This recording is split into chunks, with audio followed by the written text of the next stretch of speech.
Hmm. Well, I'm having difficulties with my camera. It's been 2 months. Can't believe that. Sorry.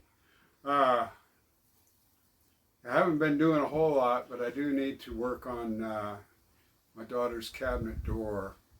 And I had an issue with it.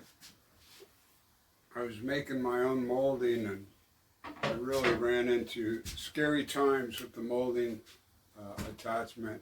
But I need to deepen this part here.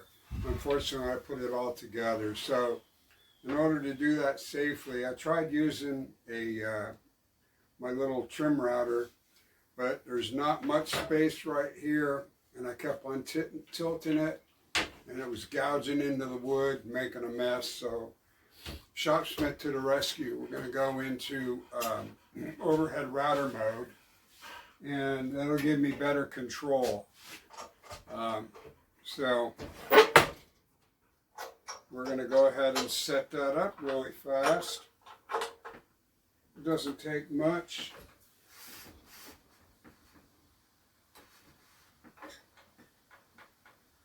That'll be about where I want it.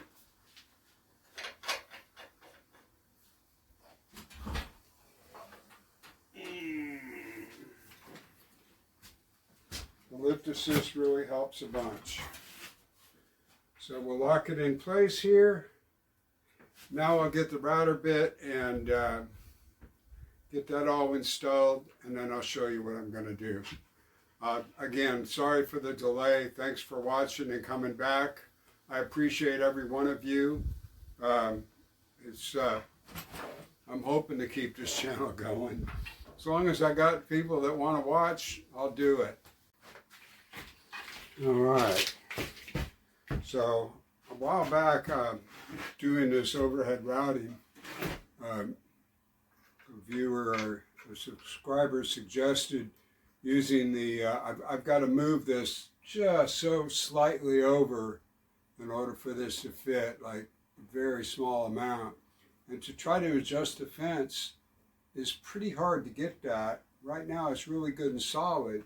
So moving the table, I have a lot more control with the wheel to get it moved over just enough where I'm only gonna, I only needed to cut off like maybe a 1/16, not even a 1/16 of an inch more.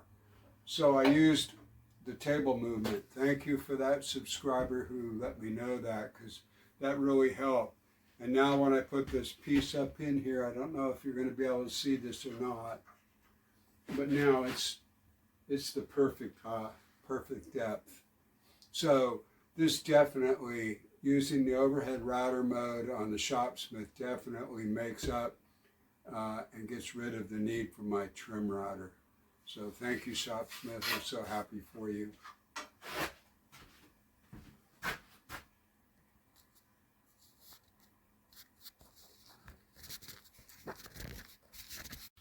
Hey, YouTube. Okay, we're going to continue on with these cabinet door. The overhead routing worked out really well. So thank you again, Shopsmith. You really saved my day. Now the tools of the trade are just a little chisel, a little mallet, and some cleanup work. But the level of the wood, here we go. Let's see if this is going to show up now. I don't know if I ever was able to show you guys exactly why I had to do this, but the piece here, this high spot right here, had to be able to fit flush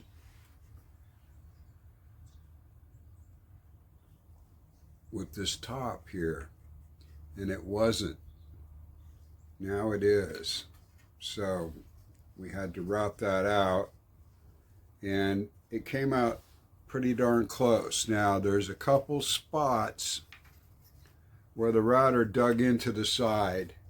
And I'm bummed about that, but this is going to be up high, so you're really not going to see it, those kind of little goobers. So like right here, I can't quite go. It's stopping before because it's got a little raised spot right here.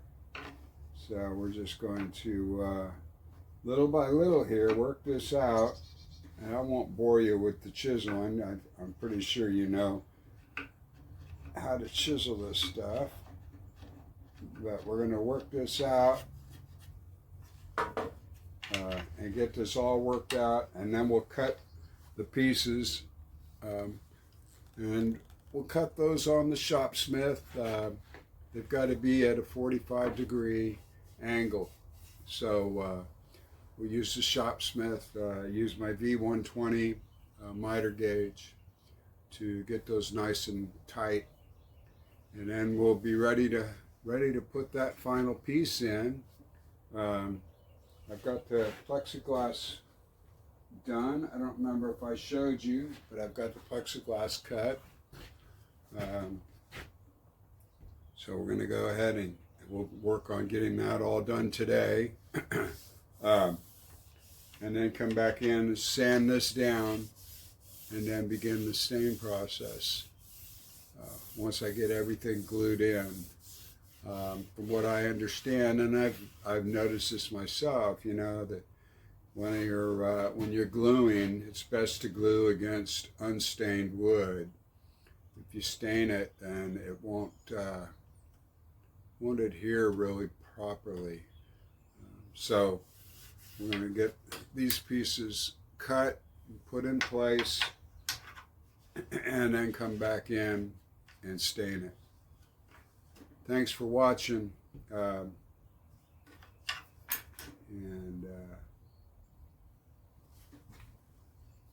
right, you guys, cutting the trim, the molding that we made, and what it really takes, it's not much when you have the right tools.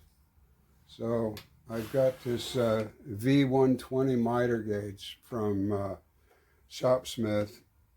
It's actually made by Incra, and it's got laser cut teeth to give you really fine adjustments. And I really love it. I love it a lot. So basically, what I have to do is I've got them, oops, sorry, I need to interrupt you for just a second. There we go. So I'll take my piece, I cut that one, so I marked it with the number 1 right here. And now we'll cut this one for number 2.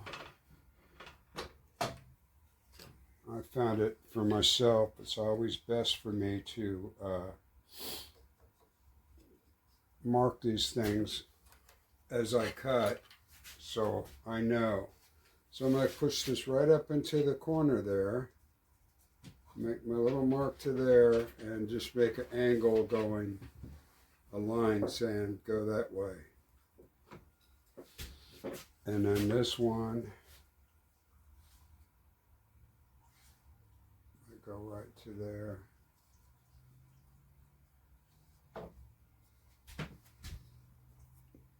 Can you see what I'm doing? I don't know if you can see what I'm doing.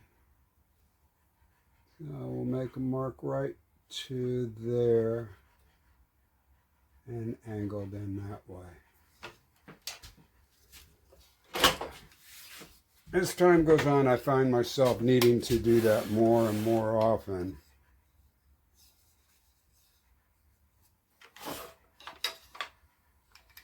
So we'll line this puppy up. And what I like about my zero clearance is the edge of this wooden part here is the edge of where the blade's going to cut. Makes it easier to spot.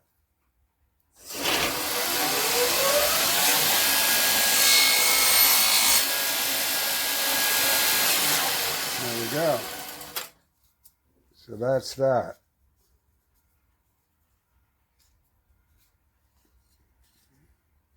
And now we've got to loosen this one, pull the little lever back, bring it back to 45 on the other direction. I could cut these all the same direction all at the same time. But you know what? I'm not in a hurry. I like to make sure as I'm going, one cut at a time. So now we'll just line this up with the edge of the wood.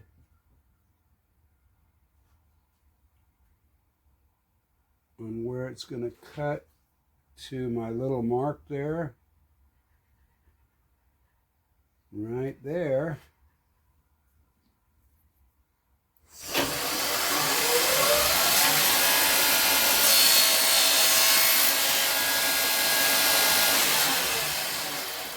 And I give myself just a little bit of extra room to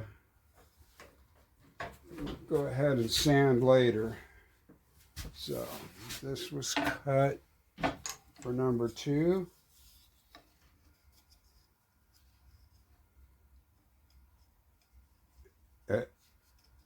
Yeah, it's oh, just a hair too long.